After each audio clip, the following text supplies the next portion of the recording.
Ce jour est dédié pour la Refoua Shema de Yitzhak ben Shushia Bezrat Hashem. Ok, on est dans Psuke des Imra. On a dit Baruch She'amar. Après, on dit le Mizmor Letoda. C'est le Tehillim 100. Ça vaut la peine, Shulchan Aruch dit, de le faire en chantant. Il y a une certaine chanson, ceux qui vous ne remarquez pas, mais donc Chartibo le fait avec la mélodie. D'accord? C'est bien de le faire vu que c'est un chant de remerciement à Hachem. Mizmor Letoda. Chant de remerciement. Le matin, on chante. Oui, il chante, mais c'est les théamim. Il le fait, mais il faut faire attention qu'il est en train de le chanter, sinon on ne se rend pas compte. Ce n'est pas une sonate, d'accord? Après, on dit 18 versets qui commencent par Yirvod, Hashem, etc. C'est une prière extrêmement. Ce sont des versets pris un peu de toute la Bible, très grandes, avec des secrets énormes. C'est bien celui qui peut, c'est écrit dans le Sidorim Sfarad, de penser une certaine lettre pour chaque verset. Premier verset, on pense Shin. Deuxième, Daled. Après, Yud, ça fait le nom de Dieu, Shah, et puis Dai. Puis après, c'est permutation. Shin, pas Daled Yud, Shin, Yud Daled.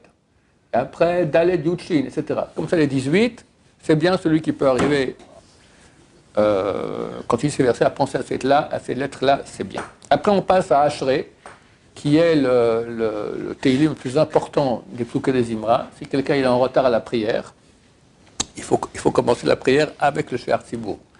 Quand on dit Hashem Tiftar Fekiti la terre, commencer avec lui.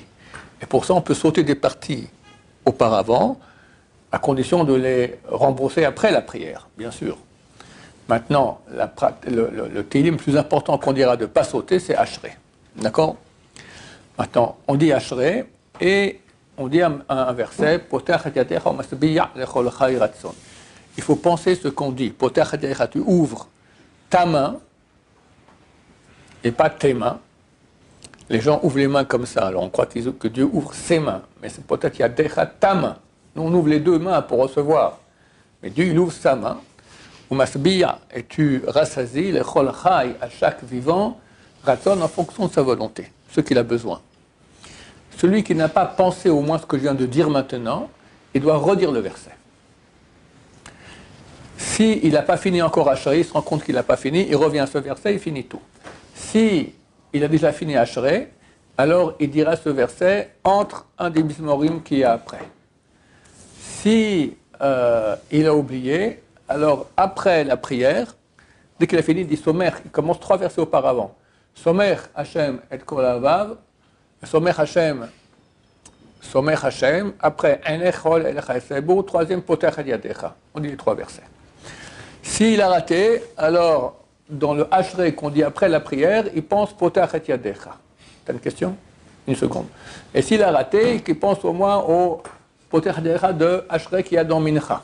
D'accord? Donc 3 fois, les sages d'Israël ont fait qu'on institué qu'on dise 3 fois ce Tehillim par jour pour qu'au moins une fois on dise avec intention. Le mieux, si on dit les 3 fois avec intention, c'est marqué celui qui dit ça avec intention, il n'a pas en Olam Haba. Tout le Ashrei, c'est très difficile. C'est très difficile. Parce que tu cavales, tu es déjà tellement habitué, tu peux faire attention. Celui qui le dit lentement en pensant ce qu'il dit, il n'a pas en Olam Haba. Oui, il y avait une question. Si c'est Dieu qui ouvre ses mains, on n'a pas dit Poter et Tiatra. C'est comme, ouais, on n'est pas Yadecha. Poter et Yadecha. Poter et Yadecha. Yadecha. Il y a un sidour, passe-le-moi s'il te plaît. Si c'était Yadecha, il y aurait Yud, Dalet, Yud, Kaf. Or c'est Yud, Dalet, Kaf. C'est Yatra. Ce sont Yadecha.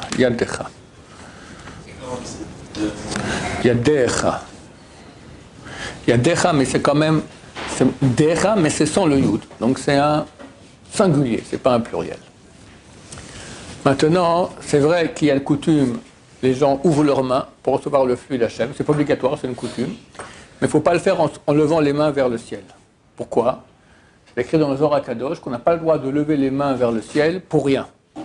On peut le faire à 2 choses qu'ont institué les sages d'Israël. Un, c'est quand tu fais Netilat Yadayim, tu lèves les mains avant le repas, ou le matin quand tu te lèves. tu verras qu'on ne dit pas al rechitzat yadam. On ne fait pas la bénédiction à la rechitzat de se laver les mains, on fait la netilat yadam. Netilat, c'est soulever les mains. Tu soulèves, et encore là, il faut soulever à hauteur du visage et pas plus haut, et tu fais la bracha. Deuxième fois, c'est Birkat Kohanim, qui aussi lève les mains, ou à hauteur du visage, ou un peu plus haut, d'accord? Ça dépend des coutumes des Kohanim, et c'est tout. On ne lève pas les mains vers le ciel, d'après le Zohar. Maintenant, pardon? Tu fais des... Bon, tu fais des exercices pour la santé, ça va.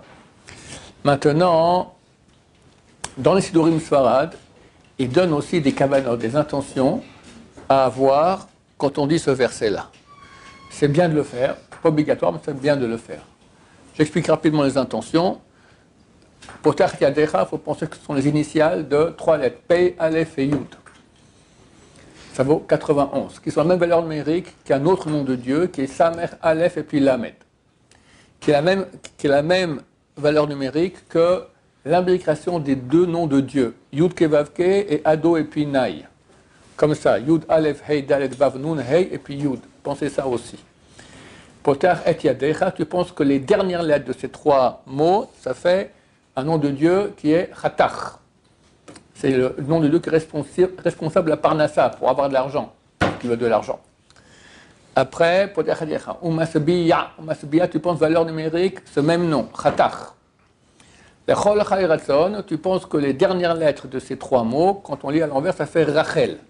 Rachel, c'est la réalité mystique supérieure qui est responsable de notre Parnassa.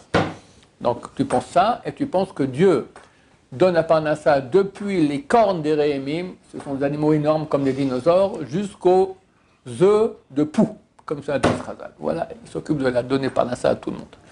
Ça prend un certain temps dans la prière, mais c'est bien. Bezrat Hashem, tu auras moins besoin d'aller travailler vu que tu as fait cela avec Kavana. On continue après les psuké des Imra. Et les 2 plus importants, c'est Alléluia, Alléluia et Hashem min hashamayim, très bien. Et le dernier, Alléluia, Alléluia el bekodsho.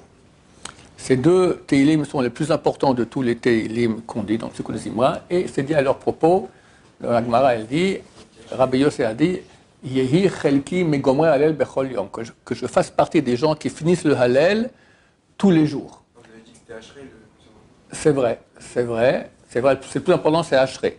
Mais ces 2 derniers sont plus importants que le reste. Que je voulais dire là. Ashrei, c'est le top, après Alléluia el bekodsho, après min hashamayim. D'accord? Après le reste. Si on n'a pas le temps de faire tout ça, vous ferez les 3, quoi. Voilà. Si tu as peu de temps, tu fais au moins ces 3. Et si tu n'as pas le temps, tu fais que 1. Si tu n'as pas le temps, même pas. D'accord? Maintenant, celui qui dit cela bien, alors il fait partie de ceux qui finissent le Hallel tous les jours. D'accord? Comme tu dit Rabbi Yossi Nakmara dans Shabbat Kouf Yotret, que je fasse partie des gens qui finissent le Hallel tous les jours. C'est important, donc au moins de le faire avec de l'intention. Ensuite, on se lève et on dit Vayevarech David. Pourquoi des parties de la prière on fait assis? Pourquoi on se lève? C'est d'après la mystique juive. Il y a 10 sphères. Lorsqu'on est dans les 3 sphères hautes, on est debout. Lorsqu'on est dans les 7 sphères basses, on est assis. Là, on passe dans les 3 sphères hautes, donc on se met debout. Et quand on dit Vata Moshel Bakol, on cite en fait les 10 sphères, d'accord? On dit les 10 sphères. Et Bakol correspond au Yesod, d'accord? Et à ce moment-là, c'est bien de donner de la tzedaka. Au moment où on donne une pièce en tzedaka, c'est bien de donner 3 pièces. Toujours quand on donne un tzedaka, c'est bien de donner 3 pièces, d'abord 2 et après 1. Voilà, celui qui peut, c'est mieux. Sinon, 1. Et quand on donne un tzedaka, il faut le donner debout. Parce que grâce à la tzedaka, on relève la shrina. D'accord? Donc pour montrer qu'on relève la shrina, on est debout. C'est bien, quand on donne un tzedaka, de penser la chose suivante, qu'on fait une union entre les différentes lettres du nom de Dieu. Tu as Yudke et puis tu as Vavke. D'accord? Comment? La pièce correspond au Yud. Notre main, 5, ça correspond au Hei. Notre bras correspond au Vav. Et la main du pauvre à qui tu donnes correspond au Hei. Ça fait Yudke, Vavke. Tu penses ça quand tu donnes un tzedaka, ça aide beaucoup Be'ezrat Hashem. Et voilà, chers amis, on a fini notre cours de halakha. Baruch Adonai, l'olam, amen, amen.